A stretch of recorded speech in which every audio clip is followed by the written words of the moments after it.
La música de pueblo no es algo tradicional, es algo popular, algo que está vivo. Y esta es la máxima de LR, mantener viva la música de Asturias. Y lo hacen desde Baselgas, un lugar único y mágico.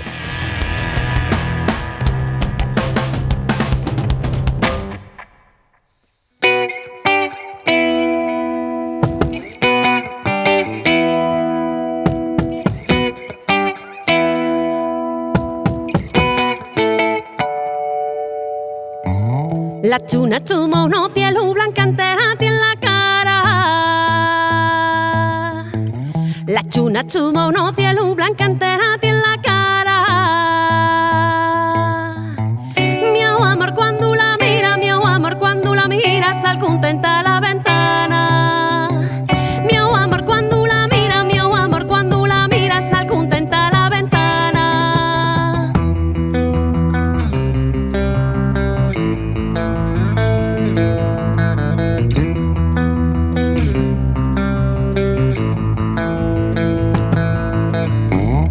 Chuna somos uno cielo y arriba se del mi amante. La chuna somos uno cielo y arriba se del mi amante. Que de noche nada más salen, que de noche nada más salen los que quieren enamorarse. Que de noche nada más salen, que de noche nada más salen los que quieren enamorarse. Aunque me achume la chuna yo no quiero enamorarme. Aunque me achume la chuna yo no quiero enamorarme. Que son amores sinceros los que vienen pa' quedarse.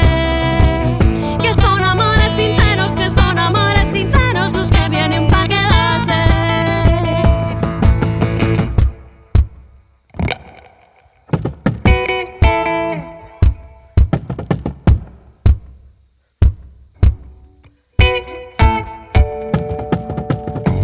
Marcha chuna, que bien marchas pa' guardarme del mi amante.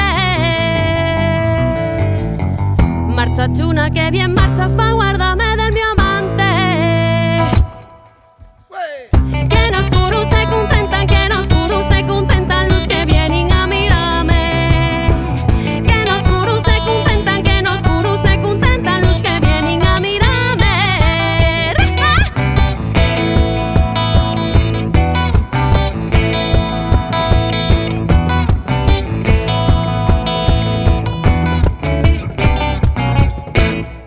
No sé cómo poner las piernas, porque si las pongo así vamos a estar todos con me las lleva piernas. pasando todos los capítulos así, como voy hablando, así. estamos todos igual. Estamos con Leticia y Rubén, principales protagonistas de LR, y último capítulo de la temporada. Tengo que deciros que me jorobáis la pregunta estrella súper original de por qué os llamáis LR el grupo. La verdad es que... Porque, bueno, tengo la duda, también jugáis con izquierda y derecha, entiendo, o... Bueno, es un juego de un montón de cosas, pero bueno, principalmente es por las iniciales de los nombres. Somos muy fans de ABBA. Entonces jugamos un poco con ese tema. Esto no lo había dicho nunca, pero yo creo que es el momento de empezar a contar eso. Quedó descubierto. ¿Cómo definiríais vuestra música? Pues es un telar, porque nosotros en realidad lo autodenominamos post-folk asturiano, pero en realidad es que es como, no sé si nos gusta clasificarla o definirla, no sé. A ver, lo del post-folk asturiano fue un poco una broma que hicimos al principio porque estábamos un poco hasta las narices de que llegaran críticos y demás iluminados a etiquetar. Entonces dijimos, nos inventamos nosotros una etiqueta y así ya vamos para adelante. Pero bueno, en realidad lo que hacemos, como partimos de, yo creo que es música tradicional del siglo XXI.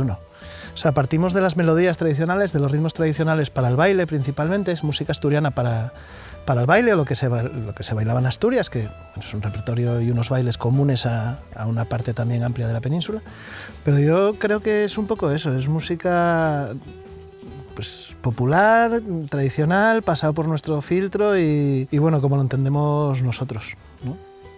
Ya, es que es como muy difícil pensarlo y definirlo, porque en realidad yo creo que es algo que es una evolución natural de lo que hacíamos Rubén y yo. O sea, los dos llevábamos muchísimo tiempo dentro del mundo de la música asturiana, desde posiciones muy diferenciadas. Rubén como instrumentista con otro tipo de influencias y yo como panderetera. Y al final, cuando nos encontramos, yo creo que fusionamos un poco los dos mundos también con otro tipo de músicas que nos gustaban. Entonces, creo que las etiquetas no eran capaces a definir la idea que queríamos transmitir, porque al final es una música que es un poco diálogo, ¿no? de lo que hacíamos y lo que hacemos, con otras referencias y con otras músicas que también nos gustan, con lo cual es un poco híbrido, ¿no? Todo. Claro, es que es muy interesante porque Leti decía que estamos en posiciones como muy distintas, cuando en realidad hacíamos lo mismo, ¿no? Claro, lo que suele pasar con las músicas de raíz, en general, que quieren poner límites, pero luego cuando les preguntas dónde está el límite tampoco lo tienen claro estos puristas, ¿no? Por ejemplo, tú ves a la gente aquí vestida con los trajes tradicionales, ¿no? Vale, pero es que eso es el traje tradicional que se vestía en unas décadas en concreto de un siglo en concreto, del siglo XIX. Quiero decir, yo ahora mismo estoy vestido de asturiano. Claro. Totalmente. ¿Sabes, no? Entonces, claro. A lo mejor dentro de 200 años el traje tradicional asturiano va a ser salir con una camisa aquí de lunares. de bolera verde. ¿Entiendes? ¿Y por qué con la música? O sea, ¿dónde ponemos el límite? Hay instrumentos que se inventaron en el siglo XIX como el acordeón, entonces ¿sería antes o después del acordeón o antes o después de la gaita o una guitarra eléctrica? ¿Vale o no vale? Quiero decir, muchas veces estamos intentando acotar cosas que son inacotables. Que no puedes ponerle vallas al final. Exactamente, el mundo sigue girando, la vida pasa, el tiempo pasa y nosotros no queremos, aunque vivamos aquí en este paraje tan idílico y tan tal, tampoco queremos aislarnos del mundo ni en el espacio ni en el tiempo. Exacto. Hablarme un poco de Baselgas. ¿Qué significa para ti, Leti, Baselgas? Pues a ver, Baselgas es como, pues es el pueblo de mi familia desde siempre. Aquí nació mi padre, nació mi abuelo, mi bisabuela, bla, bla, pues es la historia de mi casa, ¿no? Entonces, Baselgas es un poco el contacto que tuve siempre pues con el entorno natural. También crecí, no vivía aquí, pero venía todos los fines de semana, todos los veranos, vacaciones. Y también crecí en un ambiente muy intergeneracional. Aquí había mucha gente mayor que convivía con mucha gente que éramos pues niños y niñas y adolescentes también. Entonces, vivíamos y crecimos en una comunidad en la que se involucraba, o en la que todavía vivimos pues ese intercambio entre la vida o la sociedad tradicional y la sociedad moderna, ¿no? Entonces, me pareció siempre muy interesante vivir en ese cambio, ¿no? Y al final esa interconexión entre un mundo que parecía que se iba a acabar, pero aquí todavía no. Y no sé, fue un proceso como de aprendizaje, ¿no? Y cuando decidimos volver a vivir aquí, pues seguimos viviéndolo en realidad, porque seguimos vivenciando pues somos dos personas, ¿no?, que viven en un sector que no es el primario, ¿no? Es un sector que es cultural, pero que sin embargo estamos súper involucrados también dentro de una ruralidad, ¿no? Y de unos modos de vida que como podéis ver en nuestros vecinos todavía siguen vivos, ¿no? Sí, sí. Entonces, es interesante por eso. No sé, Rubén, ¿qué opina? Que es el que no es de aquí realmente. Claro, es que para mí Baselgas es como el punto de reconexión con la tierra, ¿no? Yo también vengo del mundo rural, yo me crié los primeros años de mi vida, los pasé en un pueblo que se llama Cardo, que esto es Tangozón, y fui testigo de cómo todo el mundo rural se desmantelaba. Yo me acuerdo de cuando mi abuelo vendió las vacas, de cuando se dejó de trabajar la tierra, de cuando los veranos dejaron de tener un poco de sentido, porque tú el verano aquí empieza cuando empiezas a ir a la hierba. O sea, tú en San Juan haces la limpieza, haces la hoguera y después de ahí empiezas a... Pues eso, ir a la hierba que se hizo aquí, que es ir a segar y preparar. Todavía me acuerdo de hacer varas de hierba de pequeño, que esto es algo ya como obsoleto y no soy tan mayor, ¿no? Luego ya llegaron las máquinas de hacer alpacas y rollos y cosas de estas. Pero en la costa todo esto lo vi desaparecer. Claro, como canta nuestro querido Rodrigo Cuevas, la mar es una horterada, tiene la costa estropeada. Y realmente queda muy poco ya de esto en la zona de la Mariña, por lo menos en Asturias. Sigue quedando focos ahí de resistencia del mundo rural, pero realmente está todo destrozado. Y venir a Baselgas fue como descubrir ese mundo que para mí ya no existía. Y encima, o sea, en este entorno y es bastante distinto también, con lo cual... Yo estoy aquí como en otro planeta. Es recuperarlo un poco también, ¿no? Claro. Sí, pero es reconectar, pero claro, de una manera distinta, porque aquí la vida es distinta, claro. Aquí estamos en el interior, para el que no lo sepa, estamos en las montañas, y claro, esto con la costa Se parece, pero no mucho. No es lo mismo, ¿no? Vale, ¿y algún lugar del pueblo que consideréis que os inspire o que sea vuestro, pues mira, yo aquí, mi lugar favorito, no puedo faltar? Pues la verdad es que para mí es como difícil de seleccionar un lugar porque todos a la larga tienen alguna historia que contar, que yo haya vivido en ellos, ¿no? Pero yo creo que si tengo que escoger uno, quizás es el Cabezu, que es como una zona alta que está como para ahí detrás, subiendo, que es una zona elevada en la que se ve, pues eso, todo el pueblo. Y es como la visión que tienes desde arriba, ¿no? En plan de, bueno, pues esos baselgas, allí está mi casa, es un poco ver desde arriba el mundo, en mi micromundo en este caso, ¿no? Y me parece como interesante y guapo, es un sitio que es así como muy telúrico. Pues yo en realidad, si tengo que escoger más que un sitio en concreto, lo que me quedaría es con los nombres. Porque aquí se siguen manteniendo los nombres de todo. O sea, esto es la Fuente del Trollo, esto es el Fontán, donde te he hablado del Cabezo, ese prado de ahí atrás eso ya la Teixera, la Fenestrada, sí. Hay otro vaya que es el Xuburmeo, la Cuca. Sí. O sea, tenemos un montón de nombres para cada pieza pequeña. Las casas en Asturias tienen nombres todas. Esto es una cosa también muy...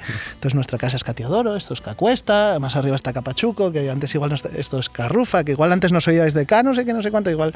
Y aquí todavía tienes un nombre concreto para todo. Entonces esa conexión que se consigue con los sitios cuando los puedes nombrar. Sí. Porque al final, claro, tú cuando... Si no, es que eso es una piedra. Si tú no le pones nombre, no tiene ningún sentido. Pero tú en el momento en que le pones un nombre a esa piedra, ya estás conectado con ella. Y eso es lo que me parece muy guay de vivir aquí, que esto se mantiene y que todo el mundo lo sabe. ¿Consideráis que hay ventajas o inconvenientes a la hora de vivir en el mundo rural? Bueno, es una pregunta muy interesante, la verdad.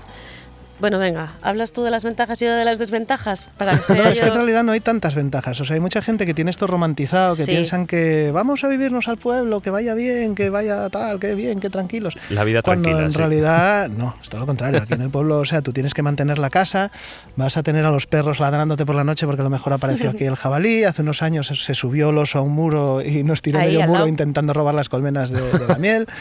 Entonces tienes eso, animales salvajes que te matan al ganado, con lo cual la relación también de cómo se relaciona la gente que lleva generaciones viviendo aquí, cómo se relaciona con el entorno. Luego, pues bueno, hay que llegar aquí, la carretera pues ahora está muy bien, pero tuvimos que estar meses pidiendo que por favor viniera el ayuntamiento a rozarnos, a desbrozar las cunetas porque teníamos que aquello estar en una selva y casi no pasabas con el coche. Pues tenemos que andar también protestando para que nos limpien el depósito del agua porque nos salen gusanos de grifo. Entonces esas cosas que parece que no, pero... que luego, claro, lo compensa pues esta tranquilidad, el poder tener un sitio donde pues sueltas al niño y estás tranquilo y tenemos aquí un espacio para poder trabajar tranquilamente sin molestar nosotros a nadie, más que nos molesten a nosotros. Pues eso, la vida en comunidad que decía Leti. Sí, a ver, luego lo que decía también Rubén, que es que se suele idealizar. Cuando nos dicen, ¿qué es lo que reclamarías tú para la vida rural? Pues al final son cosas de primera necesidad, pues las comunicaciones, la carretera que esté bien, que haya conexión a internet decente, que haya cobertura del teléfono, pues esas cosas que al final tanto los que se dedican o las que se dedican a sectores primarios, que suele ser lo que se asocia a la vida rural, como los que nos dedicamos a otros menesteres, pues al final es lo común, es lo que necesitamos para poder vivir. Amante mío del alma, bien te lo decía yo, que me ibas a olvidar, ya tú decías que no. Yo la vi, ella me miraba y a la mano una jarra llevaba. No la llevaba con vino, que la llevaba con agua para regar los claveles que tienes a la ventana. Yo la vi, ella me miró y a la mano llevaba una flor.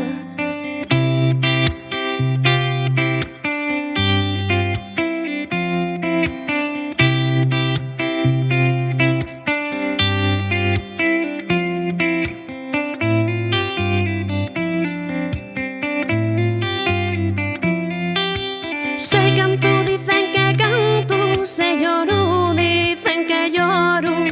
Se me ven falar contigo, ya dicen que me enamoro. Yo la vi, ella me miraba y a la mano una jarra llevaba. No la llevaba con vino, que la llevaba con agua para regar los claveles que tiene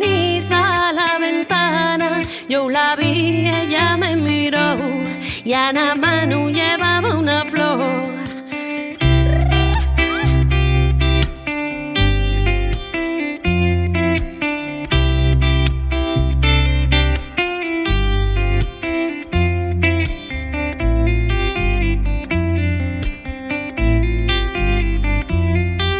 Se canto, dicen que canto, se lloro, dicen que pena.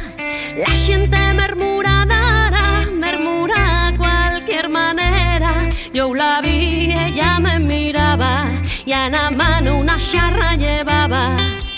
No la llevaba conmigo, que la llevaba con agua para regar los claveles que tienes a la ventana. Yo la vi, ella me miró y en la mano llevaba una flor.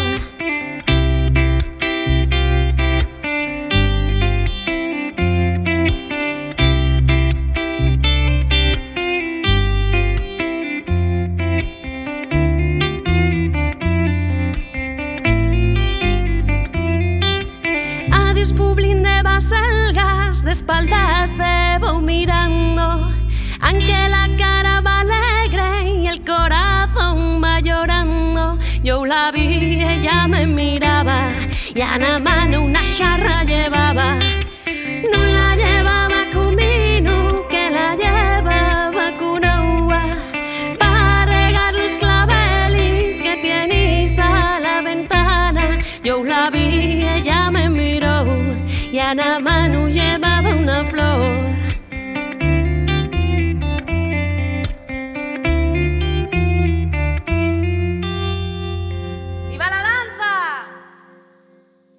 Acabamos de escuchar Danza a la charra. Contarme un poco de esta canción. Pues es que es una canción que, mira, grabamos en el primer disco, pero es una canción que tiene mucho que ver con este sitio en el que estamos, porque es una de las canciones que cantaba mi abuela.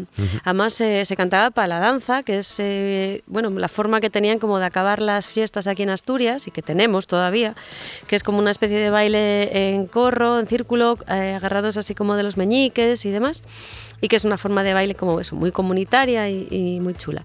Y es muy especial para nosotros, sobre todo para mí, pues eso, pues que es la canción que me hace recordar a mi abuela. Y además, pues eso, es de aquí de Grau porque está, pues eso, salida de las propias entrañas de este sitio. ¿Y para ti, Rubén? A ver, hay que decir también que la sentimos como muy propia, pero en realidad es una melodía que se baila en una gran parte del noroeste peninsular, desde Palencia hasta Finisterre, calculo. Lo interesante de esta zona es lo que dice Leti, que se baila para la danza. Estamos aquí en el país de las danzas, aquí todo se baila como una danza, o xiraldilla, según la zona de Asturias se llama también. Pero sí que es como un tema muy, muy representativo de este concello, porque la conoce todo el mundo. Yo creo que si preguntas por ahí, empiezas a cantar un poco de la canción, la gente, una gran parte de la población del concello de Grau van a ser capaces de seguir cantando. Yo con lo mal que canto seguro que nadie ni de coña. Es que sabiendo la historia que hay detrás de esta canción y por qué la habéis elegido, os quiero preguntar, ya centrándonos un poco en cómo es vuestro proceso creativo a la hora de elegir las canciones, componer, tal. Pues al final, pues es que es muy natural. Es decir, ¿cómo escogemos las canciones? Pues mira, nos mola esta canción, nos acordamos de ella y empezamos a tocar por encima, hacer un poco y lo que salga, ¿no? Intentamos no darle demasiadas vueltas al asunto, porque cuando le damos demasiadas vueltas no acaba de funcionar, ¿no? Yo creo que lo que intentamos es que no suene impostado, que no suene a algo que no seamos nosotros. Entonces yo creo que ese es el truco, intentar que nos sintamos identificados con todo lo que hacemos y que sea algo así, venga, rápido. O sea, muy, muy en el espíritu de la música tradicional que decíamos antes, ¿no? Sí, es una cosa muy honesta también, yo creo, y que empezó siendo así. O sea, es que empezó por un reto de Rubén, esto ya lo contamos muchas veces, pero estábamos un día en casa y Rubén se puso a tocar blues, como quien toca, pues yo qué sé. Y entonces me dijo, venga, atrévete a tocar una muñeira por encima, venga. Entonces empezamos a tocar y de modo natural, que decía que Rubén, que es un cliché, pero es que fue así, pues oye, vimos que aquello funcionaba. Entonces el proceso, yo creo que desde aquella es un poco buscar canciones que nos gustaban o qué canciones, en mi caso, bailaba, ¿no? O tocaba para el baile. y pasarlas un poco por lo que somos nosotros, o sea, con nuestros gustos personales musicales, con las personalidades también propias, la forma de contar de cada uno de los dos, y al final yo creo que es una especie de diálogo, guiado por supuesto por aquí por el señor Rubén Bada, pero bueno, como decimos aquí, apuntillado y repunando también por mi propia voz y mi propia personalidad. Y al final lo que sale es un poco, pues eso, un ejercicio, un acto de amor, como suele decir Rubén, para con la música que nos une y nos vincula, que es la música asturiana. ¿Por qué cantar en asturiano? Sí, en realidad es que esto también sale de forma natural, o sea, no lo entendemos de otra forma. Estamos haciendo música para el baile asturiana, música tradicional asturiana, y no entendemos no cantarlo en asturiano. ¿No? Es decir, no tiene mayor... No tendría sentido, yo creo. Mayor sentido, No. sí. Es que además lo que sí que hacemos es reinterpretar las letras o escribir nuestras propias letras. Leti sí que insiste mucho en lo de contar su propia historia y yo estoy muy de acuerdo en eso, con que tenemos que contar pues, las cosas que nos interesan, igual que en el pasado la gente se inventaba sus letras contando las cosas que... Sus vivencias, claro, nuestras vivencias no son las mismas que una ganadera o agricultora de hace 200 años. Con lo cual, pues en ese ejercicio de honestidad o de identificarnos con lo que estamos haciendo, pues sí que lo queremos adaptar, y ahí sí que si escribimos nuestras propias letras sí que intentamos llevarlas un poco a la variedad del sitio donde viene la melodía, por darle un poquitín de autenticidad. Es como si cantas un tango, pues eso, con acento del Río de la Plata, o si cantas un rock and roll o cantas en inglés, no lo sé. Que hay gente que también discute esto, pero bueno, en nuestro caso, como es todo mucho más local, mucho más cercano, y en realidad es eso, es el idioma que usamos a diario aquí, entonces... Sí. Sí, porque es verdad que muchas veces cuando se habla de música tradicional, mucha gente se agarra, ¿no?, a esas grabaciones que se supone llegaron a nosotros en el siglo pasado, en el año, yo qué sé, del año 60, ¿no? Sí, sí, claro. Y claro, muchas veces llegan en castellano, ¿no?, y quieren ser fieles a esa idea, ¿no?, de la lírica popular en castellano. Pero claro, mi abuela que vivió conmigo, que de aquella, bueno, pues hablaba asturiano, pues no hablaba así, o sea... No sé, me parece que es como más honesto el ejercicio de decir, bueno, vamos a intentar seguir recuperando esa forma de hablar, esa lengua, ¿no? Y seguir haciendo música para que esa lengua siga viva, música actual, no tiene por qué ser tampoco música tradicional. Entonces, no sé, yo pienso que es algo que debería hacer todo el mundo de normal. No lo sé, no sé. ¿Cómo consideráis que ha sido la evolución de vuestra música? Sí que intentamos buscar... pues algún tipo de dirección, ¿no? De intentar movernos, somos el grupo, aunque últimamente en los conciertos llevamos un batería para apoyarnos, sí que somos dos personas trabajando aquí, ¿no?, en el estudio, entonces sí que intentamos explotar al máximo las posibilidades que tenemos nosotros dos dentro de las propias limitaciones de ser solamente dos, con lo cual sí que intentamos, pues eso, hacer cosas nuevas o intentar darle una vuelta de tuerca, más que nada para no aburrirnos nosotros. Es que yo creo que la evolución, por lo menos en mi caso, fue emocional. Siempre lo cuento muchas veces, que para mí fue un acto como de autodescubrimiento también. Pues desde empezar teniendo una perspectiva súper ortodoxa, decir, bueno, esto es una muñeira, hasta la forma creativa de llegar a componer una muñeira yo misma, pues es que es un paso muy grande. Entonces, a nivel creativo, para mí sí que fue un poco autodescubrimiento como persona, como cuerpo sonoro, ¿no? Como persona que sí que se puede hacer música tradicional, pero contando, pues como decía Rubén, mi propia historia a través de mis propias experiencias y a través de ese instrumento que es la pandereta, ¿no?, que se supone que era algo intocable, inamovible, pero que en mi caso, bueno, pues supe hacerlo un poco mío y supe salir al escenario y vivenciarlo también desde otra perspectiva posible, no sé. ¿Cómo veis el panorama del folk a nivel nacional? Panorama del folk.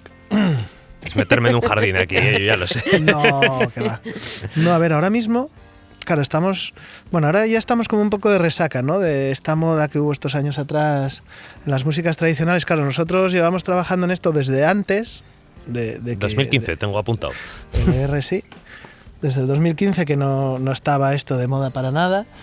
Y luego nosotros a título individual también llevamos una vida entera, con lo cual estuvimos antes de las modas, estaremos después. Entonces, lo que veo es que hasta que llegamos a este punto mainstream en el que ya se puso de moda y hay 2 grupos o 3 que lo petan mucho y entonces como que empiezan a salir clones de esos grupos, yo creo que estábamos en un momento muy guay, muy interesante, porque había muchas propuestas muy variadas. Hay mucha personalidad, se abrió muchísimo la mente, entonces como que se empieza a ver bien que la gente coja este patrimonio y lo utilice como patrimonio común que es, o sea, sí, que sí, se está dejando de ver la música y la cultura popular como el patrimonio de los 4 estudiosos y los 4 eruditos que lo saben todo y que son los que te dicen lo que está bien y lo que está mal, y fuera de aquí os crucificamos o vamos aquí con nuestras palas de dientes y antorchas a perseguiros, ¿no? Entonces lo guay es eso, que ahora mismo estamos en un momento de apertura, no de renovación, no me gusta esa palabra, pues eso, es como si tú encuentras algo ahí en la panera viejo y dices, hostia, le voy a dar otro uso a esto, ¿no? Estamos como reviviendo, y yo, como me gusta ver esto como algo vivo, como algo que merece ser tratado como un ser vivo y que hay que tratarlo con cariño, yo creo que estamos en un grandísimo momento, porque además todo esto de atrás acercó esta música a un montón de gente que la desconocía y que ahora se apuntaron al carro, y yo soy de los que piensan que en las fiestas cuantos más mejor. Sí, yo opino un poco igual, y yo creo que a través de la época COVID la gente como que volvimos a pensar un poco en el origen, ¿no? De dónde venimos, y yo creo que es un poco lo que exacto, el origen de lo que está diciendo Rubén, ¿no? De pensarnos desde algo más pretérito, y no solo desde una perspectiva ortodoxa, sino desde una perspectiva pues útil, vamos a decirlo así, ¿no? En plan de, bueno, pues como venimos de aquí, pues vamos a introducirlo en nuestra vida como algo pues normal y natural, ¿no?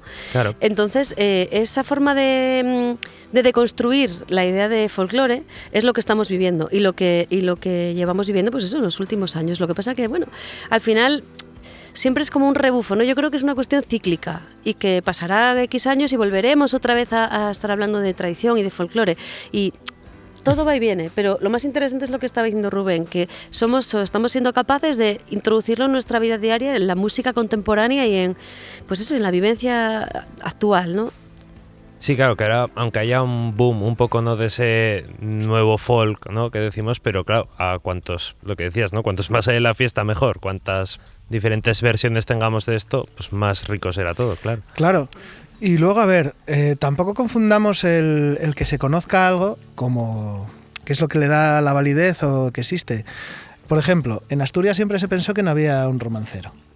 Por ejemplo. Entonces, en Asturias, en el siglo XIX, todos los estudiantes, pues, o sea, los estudiosos de etnógrafos y, bueno, todos estos señores decimonónicos, pensaban que en Asturias no había romances, no había romancero, y entonces, pues nada, estos raros que están ahí arriba no tienen este patrimonio, hasta que llegó Menéndez Pidal, creo, y se puso a estudiar, y de repente encontró uno, tiró del hilo, y resulta que en Asturias había uno de los romanceros más potentes de toda la península, pero claro, que estaban en las cocinas de las casas. Eso aquí lo llaman cuentos, historias, en plan, no, pues eso, hablas con nuestro vecino, ¿no? Los cuentos que contaba mi madre, entonces empiezan a hablarte que si de Gerineldo, que si no sé qué, todos estos romances también peninsulares.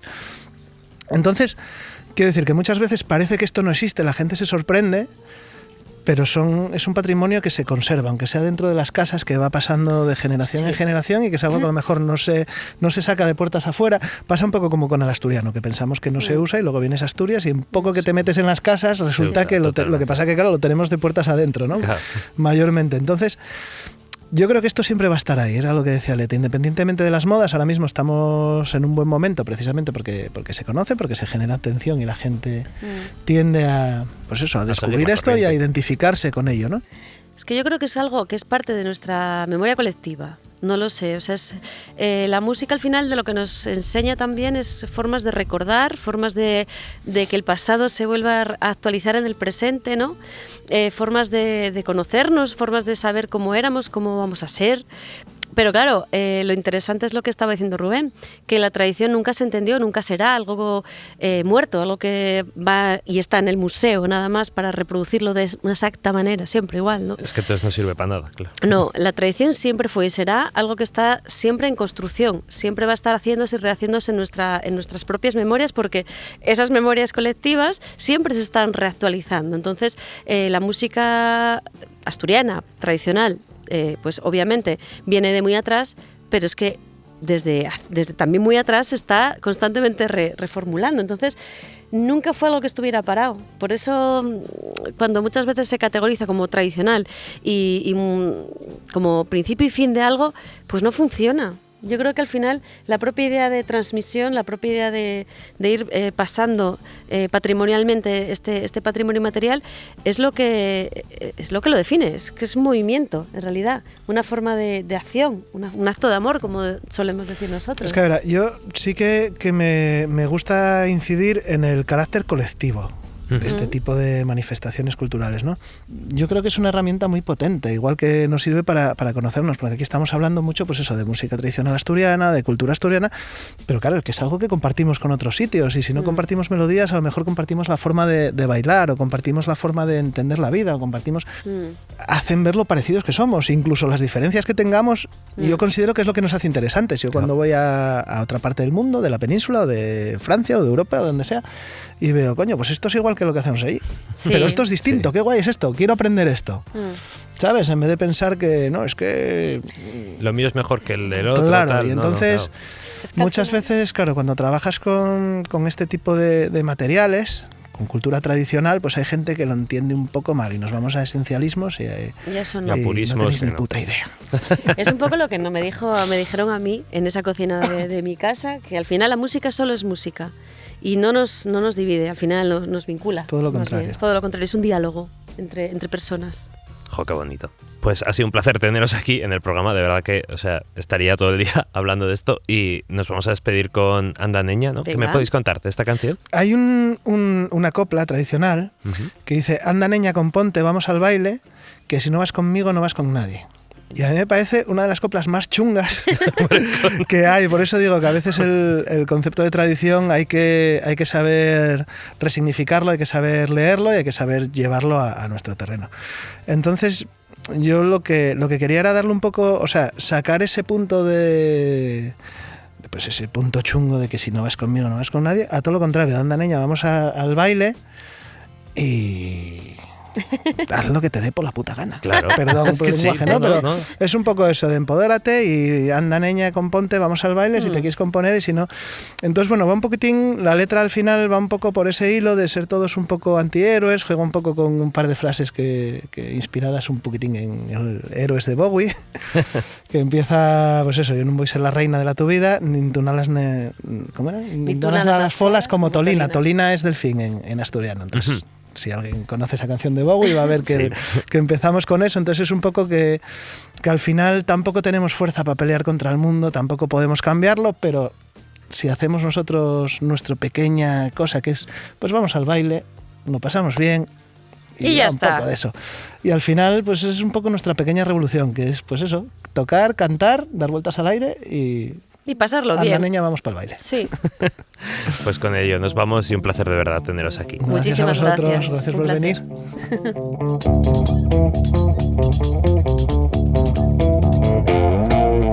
Yo no voy a ser la reina de la tu vida, ni tú no las falas como Tolina, que no podemos pa pegarnos con el mundo y somos pequeños.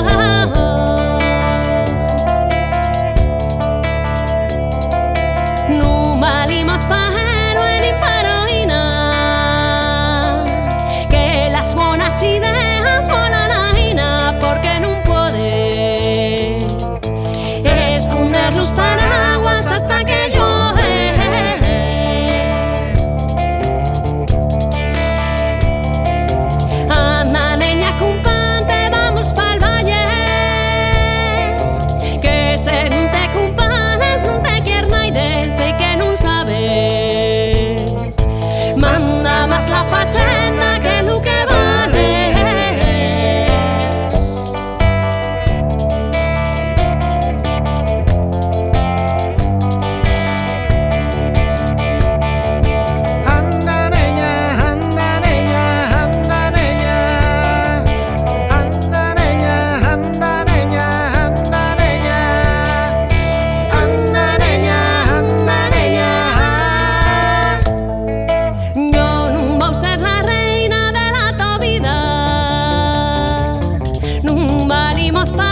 linda niña